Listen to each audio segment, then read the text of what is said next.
Welcome to our channel. Today we how to authorize Ezoic integration for faster ad monetization, full guide step by step clearly. First, navigate to the Ezoic website and log into your account.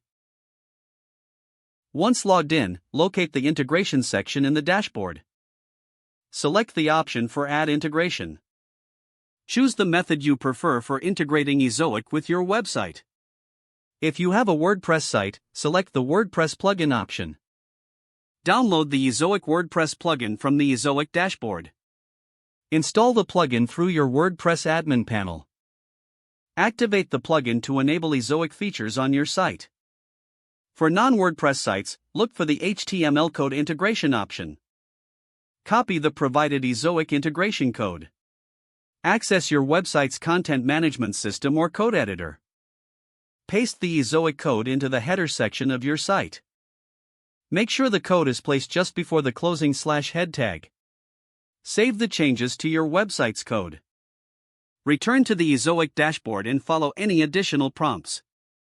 Once the integration process is complete, verify that everything is functioning correctly. Check for any error messages or alerts in the Ezoic dashboard. If there are issues, follow the recommended troubleshooting steps provided. After successful integration, monitor your site for ad performance and revenue. Ensure that your Ezoic account is fully set up for optimal monetization.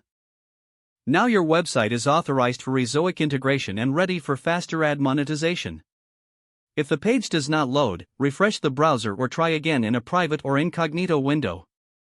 Make sure you are using the correct email address, then retype it carefully to avoid small typos.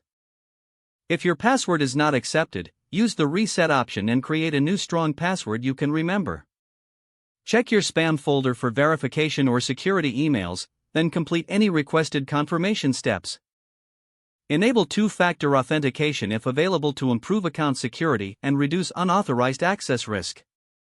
After signing in, review your profile details so your contact information and settings are accurate and current. If you see an error message, note it down and try again after restarting your device and internet connection. Don't forget to like this video and subscribe to our channel for more step-by-step tech guides.